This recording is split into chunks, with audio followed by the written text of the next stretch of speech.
آج جس ضلع لاہور کے اندر میں کھڑا ہوں، لاہور کی انتظامیہ اس بات کو جانتی ہے، 24 مساجد ابھی بھی اس ضلع لاہور کے اندر بند پڑی ہیں، کسی کے اندر اذان نہیں دینے دی جا رہی، کسی کے اندر باجماعت نماز نہیں پڑھائی جا رہی، کینٹ کے اندر ہماری مساجد میں جمعہ نہیں ہو رہا۔ کس وجہ سے نہیں ہو رہا؟ اس وجہ سے کہ اہل حدیث تکبیر کا فتویٰ نہیں لگاتا، اس وجہ سے کہ اہل حدیث کسی کے سر کی قیمت نہیں لگاتا۔ ہم ظہیر الاسلام کی اس بات کو مسترد کرتے ہیں جو اس نے قاضی فائد عیسیٰ کے سر کی قیمت لگائی ہے، لیکن قاضی فائد عیسیٰ صاحب ہم آپ کے فیصلے کو بھی اپنے جوتے کی نوک پہ رکھتے ہیں۔ سپریم کورٹ کا فیصلہ سپریم کورٹ کا فیصلہ نامنظور، قادیانیت نوازی۔ ہم قاضی فائد عیسیٰ کے فیصلے کو مسترد کرتے ہیں۔ بڑی لمبی چوڑی بحثیں ہو رہی ہیں۔ قاضی صاحب، محترم چیف جسٹس صاحب، میں آپ سے یہ سوال پوچھتا ہوں، اگر میں اپنے گھر کے اندر بیٹھا ہوا ہوں، کیا مجھے اجازت ہے میں کہوں میں پاکستان کا چیف جسٹس ہوں؟ کیا مجھے اجازت ہے میں کہوں چیف آف آرمی سٹاف ہوں؟ کیا مجھے اجازت ہے میں پاکستان کا صدر ہوں؟ کیا مجھے اجازت ہے کہ میں اپنے مسلک کا صدر ہوں؟ آج کے بعد جو بھی میرے مسلک کے آئلی قوانین ہوں گے، عدالتی قوانین ہوں گے، اس کا فیصلہ میں کروں گا، پاکستان کے آئین اور قانون کو نہیں مانوں گا۔ آپ مجھے یہ اجازت دیں گے؟ اگر آپ مجھے عام فہم بات ہے، کوئی راکٹ سائنس کی بات نہیں، صرف ضد اور انا کا مسئلہ بنایا ہوا قاضی صاحب نے، بہت سی شکوں کے اندر انہوں نے ترمیم کی، اچھے فیصلے کیے، اس کے اوپر نظر ثانی کی ہے، لیکن دو باتیں ابھی بھی اس فیصلے میں باقی ہیں۔ جب تک قاضی فائد عیسیٰ ان دو باتوں کو ختم نہیں کرے گا، اہل حدیث کا نوجوان، دیوبندیوں کا نوجوان، بریلویوں کا نوجوان اپنے اکابر علماء کی قیادت میں اس فیصلے کو مسترد کرنے کا نعرہ لگاتا رہے گا۔ دو باتیں ابھی سمجھ جائیے، دو باتیں کون سی؟ ایک بات کہ قادیانی پبلک کے اندر اپنے آپ کو مسلمان نہیں کہے گا، نہیں کہہ سکتا، 298 سی امتناع قادیانیت آرڈیننس ہے، لمبی بات ہے، مختصر یہ وہ نہیں کہہ سکتا پبلک میں، لیکن اپنے گھر کے اندر بیٹھا ہوگا، اپنے اداروں میں بیٹھا ہوگا، اپنے مراکز میں بیٹھا ہوگا۔ قاضی صاحب، دکھ اور افسوس کی بات ہے، آپ ہمارے ایمان کا امتحان لینا چاہتے ہیں تو ادھر آ اور دل بھر ہنر آزمائے، تو تیر آزما ہم جگر آزمائے۔ آپ یہ امتحان لینا چاہتے ہیں کہ کوئی قادیانی گھر کے اندر بیٹھ کر مرزا غلام احمد قادیانی کی بیویوں کو امہات المومنین کہے، آپ گوارا کر لیں گے؟ مرزا غلام احمد قادیانی کے ساتھیوں کو صحابہ کہے، آپ گوارا کر لیں گے؟ قادیان اور رقبہ کو مکہ اور مدینہ کہے، آپ گوارا کر لیں گے؟ اور یہ صرف چند باتیں، تفصیل جو چاہتا ہے وہ قادیانیت کتاب کو پڑھ سکتا ہے کہ اس نے کس طرح امہات المومنین، شاعر اسلام، صحابہ کے بارے میں تبرہ کیا، اور یہ صحابہ تو دور کی بات ہے، نبیوں کے بارے میں، حضرت عیسیٰ کے بارے میں کہتا ہے معاذ اللہ وہ شرابی اور زانی تھے۔ حضرت حسین کے بارے میں کہتا ہے 40 میری جیب میں۔ ابو بکر و عمر کے بارے میں کہتا ہے وہ میرے جوتے کا تسمہ معاذ اللہ باندھنے والے تھے۔ اور کہاں ہے شیعہ؟ کہتا ہے کہ حضرت فاطمہ نے براہنہ ہو کے مجھے ہر چیز کو دکھا دیا۔ قادیانیت پہ لعنت، قادیانیت پہ لعنت، مرزائیت پہ لعنت۔ اور کہتا ہے مجھ اکیلے کے معجزے سارے نبیوں سے زیادہ ہیں۔ پھر علامہ شہید کی بات یاد ہے، کیا معجزہ ہے جی؟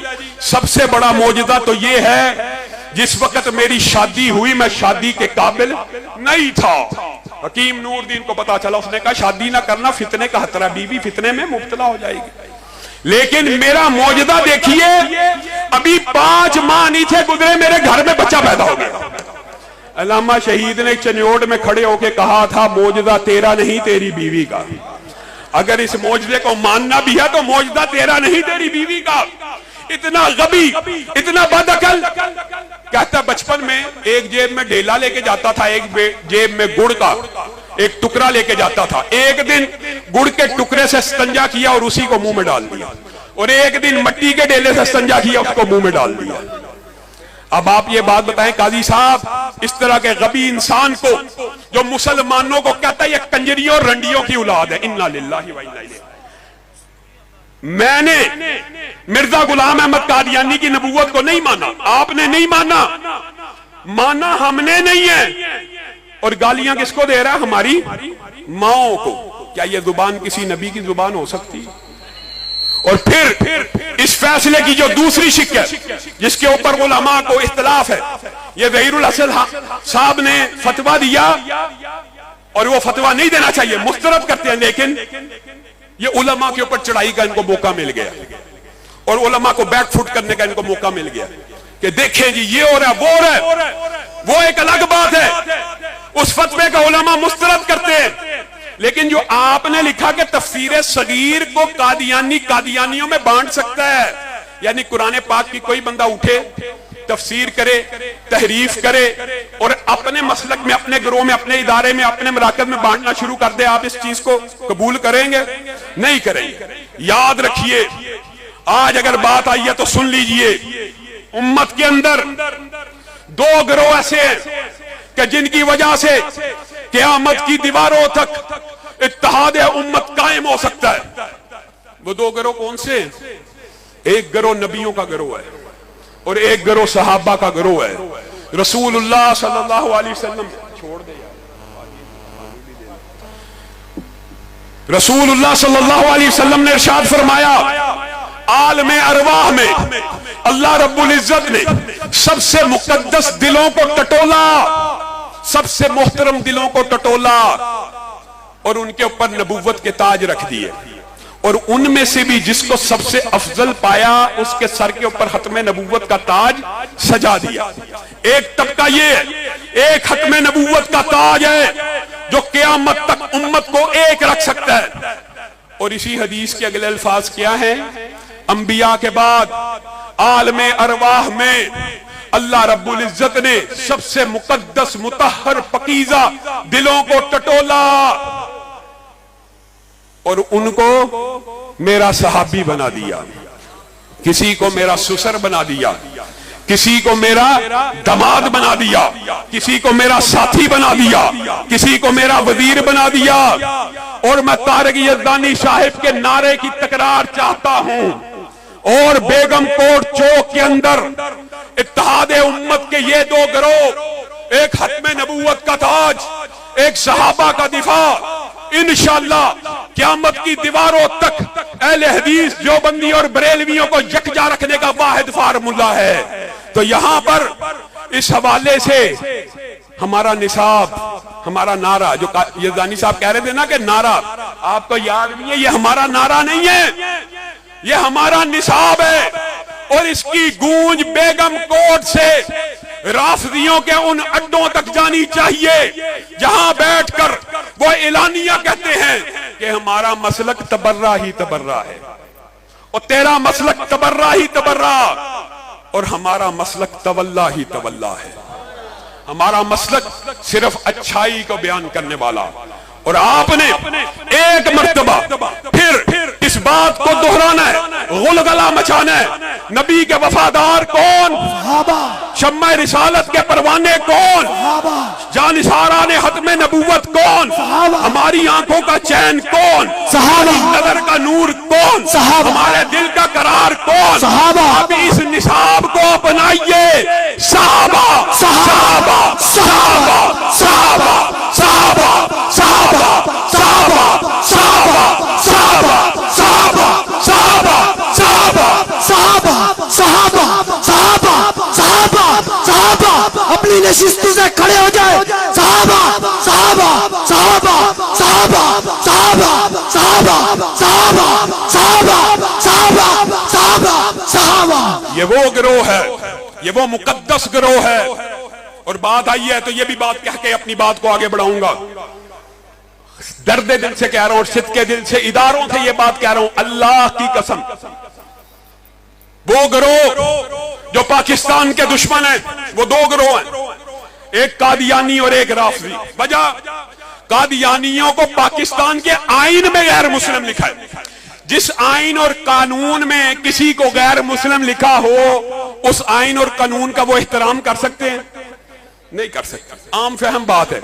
اور دوسرا گروہ روافض کا گروہ ہے، وہ پاکستان کے دشمن اس لیے ہیں کہ آئین اور قانون میں صحابہ کی گستاخی کی سزا لکھ دی گئی ہے۔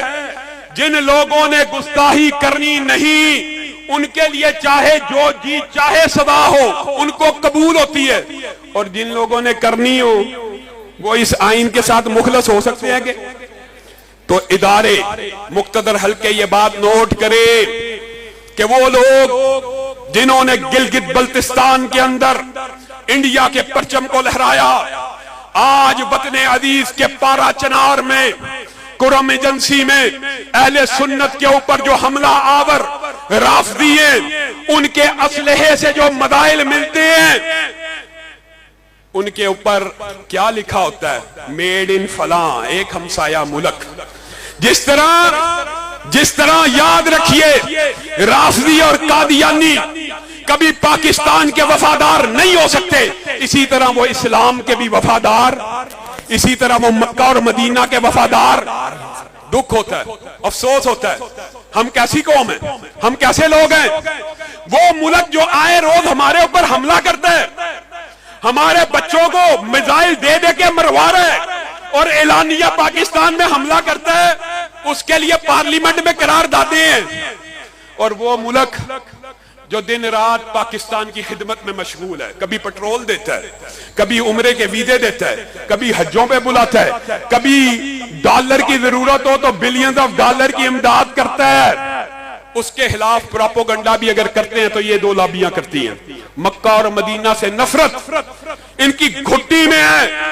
آج سعودی عرب کو بھی، آج پاکستان کو بھی سب سے زیادہ اگر خطرہ ہے ان دو گروہوں سے خطرہ ہے۔ سعودی عرب کے خلاف پراپوگنڈا، جناب وہ توہین کر دیجیے، گاڑیاں آ گئی ہیں مسجد کے باہر، کس نے کی؟ رافضی میڈیا نے، قادیانی میڈیا نے۔ مکہ اور مدینہ کے خلاف پراپوگنڈا رافضی اور قادیانی میڈیا کرتے ہیں۔ یہاں پہ ایک قرارداد پیش کر کے اپنی بات کو آگے بڑھاؤں گا۔ میں آپ سے وعدہ لینا چاہتا ہوں، حلف لینا چاہتا ہوں، بیعت لینا چاہتا ہوں، ارادہ لینا چاہتا ہوں، کیا آپ دفاع صحابہ کے لیے جمعیت اہل حدیث کا ساتھ دینے کے لیے تیار ہیں؟ انشاءاللہ۔ ختم نبوت کے لیے ساتھ دینے کے لیے تیار ہیں؟ انشاءاللہ۔ دفاع حرمین شریفین کے لیے تیار ہیں؟ حوثی باغیوں کے خلاف تیار ہیں؟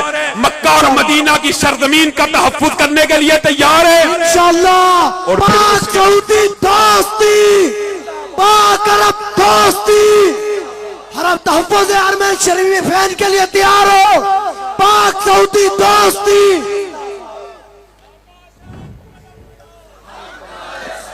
اور پھر میں لاہور کی انتظامیہ سے ایک مطالبہ کرنا چاہتا ہوں۔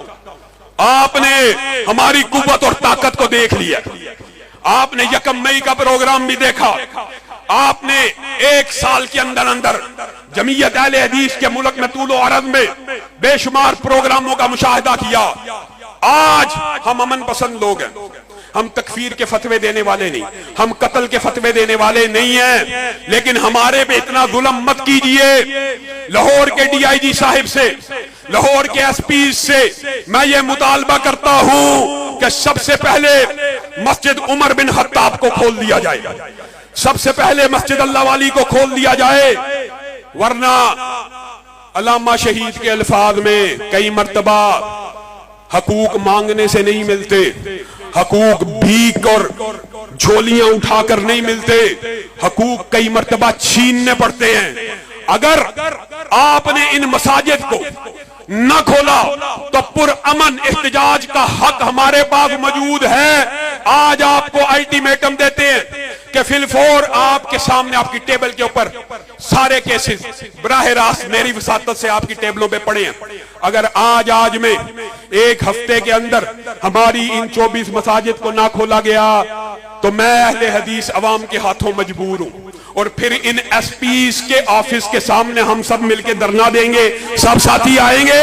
علامہ صاحب قدم بڑھاؤ، علامہ صاحب قدم بڑھاؤ، ہم تمہارے ساتھ، ساڈا حق، ساڈا حق، ساڈا حق، علامہ صاحب قدم بڑھاؤ۔ امن احتجاج ہر شہری کا حق ہے، اور تمام ڈویژنل ایس پیز کے دفاتر کے بعد باہر پرامن احتجاج کیا جائے گا۔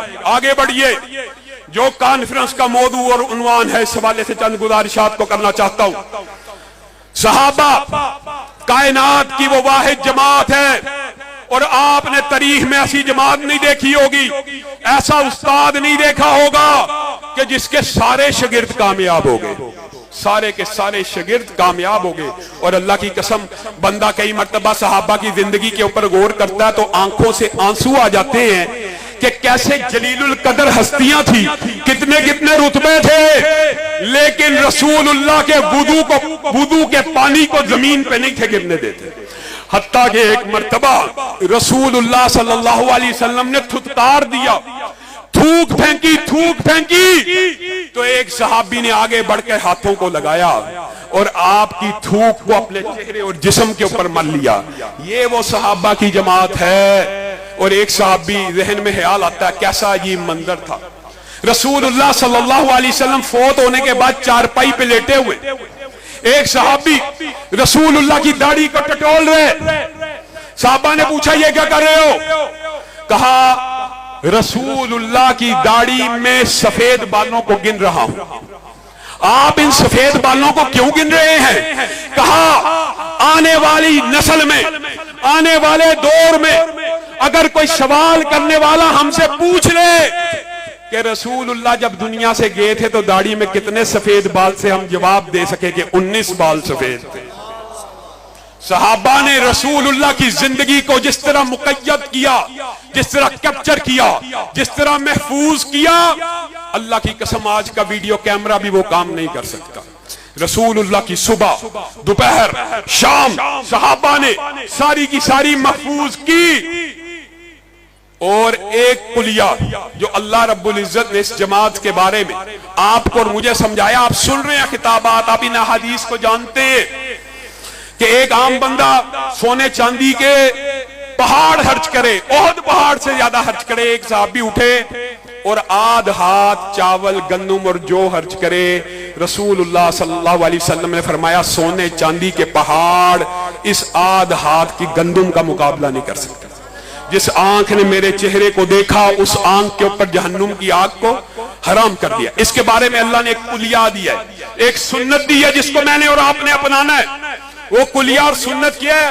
وَإِذَا قِيلَ لَهُمْ آمِنُوا كَمَا آمَنَ النَّاسِ قَالُوا أَنُؤْمِنُ كَمَا آمَنَ السُّفَهَاءُ أَلَا إِنَّهُمْ هُمُ السُّفَهَاءُ۔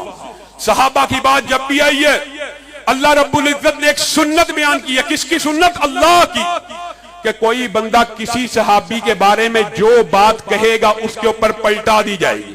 صحابہ بڑے اچھے ہیں، نہیں تو بھی بڑا اچھا ہے۔ صحابہ معاذ اللہ بڑے برے، تو سب سے بڑا برا ہے۔ انہوں نے کہا صحابہ بیوقوف ہے، الا انہم ہم السفہاء، آپ کہہ دو یہ خود سب سے بڑے بیوقوف ہیں۔ وَإِذَا لَقُوا الَّذِينَ آمَنُوا قَالُوا آمَنَّا وَإِذَا خَلَوْا إِلَى شَيَاطِينِهِمْ قَالُوا إِنَّا مَعَكُمْ إِنَّمَا نَحْنُ مُسْتَهْزِئُونَ۔ اللہ یستہزئ بہم، جو کہتے ہیں ہم صحابہ کا ٹھٹھا کرتے ہیں، اللہ کہتا ہے میں ان کا ٹھٹھا کرتا ہوں۔ آج کے بعد کوئی بھی کسی صحابی کے بارے میں جو الفاظ کہے، آپ نے وہی الفاظ پلٹانے، اور دکھ اور افسوس کی بات ہے۔ یہ چند باتیں بھی کرنا چاہتا ہوں۔ رسول اللہ دنیا سے چلے گئے تھے، معاذ اللہ سارے صحابہ بے ایمان ہو گئے تھے، تجھ سے بڑا بے ایمان کوئی نہیں۔ سارے صحابہ بے ایمان ہو گئے تھے، سارے مرتد ہو گئے تھے، معاذ اللہ۔ رسول اللہ صلی اللہ علیہ وسلم کے صحابہ کے بارے میں یہ عقیدہ رکھنا، ہم تکفیر کے فتوے نہیں لگاتے، لیکن انتظامیہ کو، اداروں کو اور آپ کو ایک حدیث پیش کرنا چاہتا ہوں جو آپ ہمارے سے کہلواتے بھی ہیں کہ کسی مسلمان کو کافر نہ کہو، نہیں کہنا چاہیے، مانتے نہیں کہتے، کسی مسلمان کو کافر نہ کہو۔ کیوں؟ اگر وہ کافر نہ ہوا تو وہ تکفیر کا فتویٰ تم پر لوٹ جائے گا۔ اگر کسی مسلمان کو کافر کہا ہے، وہ کافر نہ ہوا تو وہ کفر کس کی طرف لوٹ آئے گا؟ کہنے والے کے اوپر۔ اور جو معاذ اللہ یہ سمجھتا ہے ابو بکر و عمر، عثمان، امی عائشہ، امی حفصہ سارے ہی بے ایمان تھے، وہ کفر ان کے اوپر نہیں لوٹتا۔ ایک طرف ہمیں کہتے ہو کہ تکفیر کا فتویٰ نہ دو، مسلمانوں کو کافر مت کہو، اور دوسری طرف جو اصحاب رسول کو کافر کہے، بے ایمان کہے، ان کے خلاف مقدمات کو کیسے درج کیا جاتا ہے، یہ بھی بہت بڑا المیہ ہے۔ اللہ کا شکر ہے اس سال لاہور میں یہ فتنہ زیادہ پروان نہیں چڑھا، لاہور کی انتظامیہ اس بات کے اوپر شاباش کی مستحق ہے، لیکن اگر کوئی صحابہ کی توہین کرے تو پرچہ کیسے کاٹا جاتا ہے؟ احتجاج ہوگا، پرچہ کٹے گا۔ لیکن اہل سنت کے نوجوانوں نے اس مرتبہ ٹک ٹاک کے اوپر چند چیزوں کو چڑھایا، پرچے کاٹ دیے، لیول کرنے کے لیے، برابر کرنے کے لیے۔ میں اہل حدیث کا ایک نمائندہ ہونے کی حیثیت سے یہ بھی کہتا ہوں کہ کٹنے چاہیے، بلکہ میں آپ کی وساطت سے انتظامیہ اور اداروں کو ایک بات کہنا چاہتا ہوں، وہ بات یہ ہے، اگر کوئی اہل سنت کا نمائندہ ہونے کے ناطے کہہ رہا ہوں، اگر اہل سنت میں سے کوئی شخص اہل بیت کی توہین کرے، اس کی زبان کو کاٹ ڈالا جائے۔ آپ کو یہ قرارداد منظور ہے؟ ہم نے کرنی نہیں ہے تو ہمارے نزدیک اگر اہل بیت کی توہین کا قانون موت بھی بنا دیا جائے ہمیں قبول ہے، لیکن پھر ہمارا درد دل بھی سنو، ہمارا مقدمہ بھی سمجھو کہ اگر کوئی صحابہ کی توہین کرے تو اس کی زبان کو بھی کاٹ ڈالا جائے۔ یہ کیا بات ہے کہ صحابہ کی توہین کرنے والے کے خلاف ہم احتجاج کریں؟ وہ ڈاکٹر توقیر گیلانی پہ مقدمہ ہوا، گرفتار نہیں ہو رہا۔ وہ یاسین قادری ملعون پہ پرچہ ہوا، گرفتار نہیں ہو رہا۔ وہ مرزا جہلمی پہ پرچہ ہوا، گرفتار نہیں ہو رہا۔ کیسے ہوگا جی؟ احتجاج کریں گے تو گرفتار ہوگا۔ اور اہل سنت کا نوجوان بدتمیزی کرے، نہیں کرنی چاہیے، لیکن اگر کرتا ہے تو سوشل میڈیا کے اوپر کوئی ٹک ٹاک بنائی ہے، کوئی سٹیٹس لکھا ہے، اس کے اوپر بغیر احتجاج مقدمے درج ہے۔ اور یہاں پہ ایک بات اور کہنا چاہتا ہوں، بے شمار اہل حدیث علماء جیلوں کے اندر مقدمے سہ رہے ہیں، مقدمے برداشت کریں، جیلی توہین قرآن کے۔ کیا کوئی اہل حدیث عالم عمدن جان بوجھ کے قرآن پاک کی توہین کر سکتا؟ پولیس کو پتہ ہے کہ مولوی قدرت اللہ نے توہین قرآن نہیں کی، بسیدہ اوراق کو جلایا تھا۔ انتظامیہ کو پتہ ہے یہ مولوی عبدالغفور ڈوگر نے 10 مہینے سے جیل کے اندر بیٹھا ہوا ہے، اس نے توہین قرآن نہیں کی، لیکن شر پسند جتھوں کے آگے بلیک میل ہونے والے انتظامیہ کے لوگ ان شر پسند جتھوں کی کرتوتوں کو، حرکتوں کو نوٹ کر لیں۔ اور جہاں تک یہ بات ہے، اور میں کہنا چاہتا ہوں، نعیم بھائی کی جماعت اسلامی کے جو امیر ہیں، انہوں نے دھرنا دیا کس ایشو کے اوپر؟ مہنگائی کے اوپر۔ یہ سب کا ایشو ہے، یہ جمعیت اہل حدیث کا ایشو بھی ہے، یہ پاکستان کے عوام کا ایشو بھی ہے۔ اور حقیقت بات تو یہ ہے، حکمراں ہو گئے کمینے لوگ، ہاتھ میں مل گئے نگینے لوگ، ہر محب وطن ذلیل ہوا، رات کا فاصلہ طویل ہوا۔ حکمراں جب تک رہیں گے یہ بے درد، اس زمین کا سینہ یوں ہی رہے گا زرد۔ یہ زمین جب تلک نہ لیں گے ہم، اس سے اگتے رہیں گے یوں ہی غم۔ یہ زمین جب تلک نہ لیں گے ہم، اس سے اگتے رہیں گے یوں ہی غم۔ راہزنوں نے راہزنی کی ہے، لیکن راہبروں نے بھی کیا کمی کی ہے؟ روٹی کپڑا مکان ہم دیں گے، اہل محنت کو شان ہم دیں گے، اس خدا کو مٹائیں گے ہم ہی، فصل گل لے کے آئیں گے ہم ہی۔ نعرہ تکبیر! جمعیت اہل حدیث پاکستان، قائد ملت علامہ ہشام الہی ظہیر صاحب، صدر جمعیت علامہ ہشام الہی ظہیر صاحب۔ ابھی آج محرم کے ایام میں جی سیدنا امیر معاویہ کی فضائل نہیں، یہ ان کے مناقب نہیں ہے، بات طویل ہو جائے گی، مختصر کروں گا۔ یہ سیدنا امیر معاویہ کا معاملہ اگر ختم کر دیا جائے تو اہل حدیث دیوبندی شیعہ اور رافضی بھی ایک ہو سکتے، اللہ کی قسم کبھی ایک نہیں ہو سکتے۔ وجہ کیا؟ اگر سیدنا امیر معاویہ حضرت ابو بکر جتنے متقی بن جائیں تو کیا ابو بکر و عمر ان کے تبرے سے بچیں؟ یہ مقدمہ ہی جعلی ہے، یہ مقدمہ ہی جھوٹا ہے۔ سیدنا امیر معاویہ کاتب وحی ہے، اور سیدنا امیر معاویہ وہ ہستی ہے، وہ شخصیت ہے کہ جن کے بارے میں رسول اللہ نے وحی والی زبان میں اپنی زندگی میں سیدنا امیر معاویہ کو کہا تھا کہ امیر معاویہ تجھے جب اللہ حکومت دے گا تو عدل سے کام لینا، اللہ سے ڈرتے رہنا. گویا حکومت کا علم، اقتدار کا علم رسول اللہ کو پہلے سے تھا، اس لیے رسول اللہ نے کہا اللہم اجعلہ ہادیا ومہدیا واہد بہ، اللہ اس کو ہادی بنا، مہدی بنا، اس کو ہدایت کا ایک دینہ اور رستہ بنا. اللہم علم معاویۃ الکتاب والحساب وقہ العذاب. رسول اللہ کو پتہ ہے یہ خلیفہ بننے والا ہے، یہ حکومت میں آنے والا ہے، اللہ اس کو علم دے کتاب کا، حساب کا، اور اس کو عذاب سے بچا. رسول اللہ کو پتہ ہے معاویہ حکمران بننے والا ہے، بیٹا آ رہا ہے، حسن آ رہا ہے، لڑکھڑا گیا. رسول اللہ آگے بڑھے، کہا یہ میرا بیٹا سید ہے، یہ میرا بیٹا سردار ہے. اس کی وجہ سے مسلمانوں کے دو عظیم گروہوں کے مابین صلح ہو جائے گی. جس گروہ کو رسول اللہ نے مسلمان بھی کہا اور عظیم بھی کہا، اس گروہ کے بارے میں مرزا جہلم میں بیٹھا ہوا کہتا ہے کہ یہ گروہ معاذ اللہ جہنم کی طرف بلانے والا تھا. رسول اللہ نے کہا یہ مسلمانوں کے دو عظیم گروہوں میں صلح کرائیں گے، عظیم بھی ہیں، مسلمان بھی ہیں، گروہ بھی ہے. وہ کہتا ہے جی یہ میرے پہ الزام لگاتے ہیں میں نے حدیث گڑھی ہے. ہم کہتے ہیں ہم تیرے پہ الزام لگاتے ہیں تو نے مفہوم حدیث گڑھا ہے، حدیث نہیں گڑھی. کہتا ہے جی 28-12 نمبر ایک حدیث ہے کہ عمار کو فیا باغیہ قتل کرے گا، اور وہ فیا باغیہ عمار کو جہنم کی طرف بلانے والا ہے. میں رضی اللہ تو کہتا ہوں، لیکن ساتھ میں امی عائشہ کو، طلحہ اور زبیر کو باغی بھی مانتا ہوں، اور ساتھ میں معاویہ کے گروہ کو جہنم کی طرف بلانے والا بھی مانتا ہوں. انا للہ و انا الیہ. اجماع امت ہے. روافض کو 1400 سال یہ جرت نہیں ہوئی. امی عائشہ کیا جنت میں رسول اللہ کی بیوی نہیں ہے؟ جہنم کی طرف بلانے والی ہے. طلحہ زبیر معین جنتی نہیں ہے، عشرہ مبشرہ نہیں ہے، جہنم کی طرف بلانے والے ہیں. جہنم کی طرف بلانے والا جو گروہ صحابہ کے دور میں موجود تھا وہ خارجیوں کا گروہ تھا، جس کی سب سے بڑی دلیل یہ ہے کہ حضرت علی کے پاس ایک شخص آیا اور آ کے کہنے لگا میں ایک بڑے عظیم سپہ سالار کا سر لے کے آیا ہوں. کس کا سر لے کے آئے ہو؟ زبیر کا سر لے کے آؤں، مجھے انعام و اکرام سے نوازا جائے.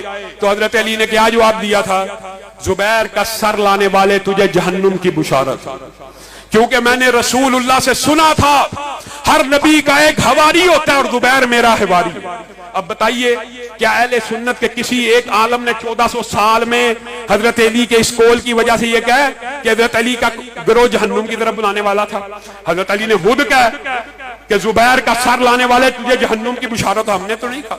تو گویا وہ خارجی جو دونوں گروہوں میں موجود تھے انہوں نے جن صحابہ کو تحقیق کیا، اور یہ واحد گروہ تھا جو جہنم کی طرف بلانے والا تھا. ہمارا انتظامیہ سے مطالبہ ہے کہ جنہوں نے توہین صحابہ کی ہے بغیر احتجاج ان کو گرفتار کیا جائے، ان کے خلاف مقدموں کو کاٹا جائے، اور پاکستان بھر کے اہل حدیثوں کو وہی پیغام ہے آخر میں جو ذاکر الرحمن صدیقی نے دیا، اگر تم میرا ساتھ دو گے اور جو تمہارے اوپر قرض بھی ہے کہ فرض بھی ہے. وجہ علامہ شہید کو تم نے کہا تھا، جیسے یزدانی صاحب نے کہا علامہ صاحب قدم بڑھاؤ ہم تمہارے ساتھ، انہوں نے قدم بڑھا دیا. کہاں گئے تمہارے وعدے؟ کہاں گئی تمہاری قسمیں؟ کہاں گئے تمہارے نعرے؟ آج اگر تم میرا ساتھ دو گے تو اللہ کے فضل و کرم سے آندھی بن کے نکلیں گے، طوفان بن کے چھا جائیں گے. اور جیسے ذاکر الرحمن صدیقی نے کہا ہے ان قریب ہم مینار پاکستان کے اوپر کانفرنس کا اعلان کرنے والے ہیں. ہر ساتھی 10 ساتھی لے کے آئے گا. یہ 10,000 کا عظیم الشان مجمع اگر صرف 10 ساتھی اپنے ساتھ لے آئے تو مینار پاکستان تنگی دامہ کا شکار ہو جائے گا. سبحان ربک رب العزت عما یصفون وسلام علی المرسلین والحمد للہ رب العالمین.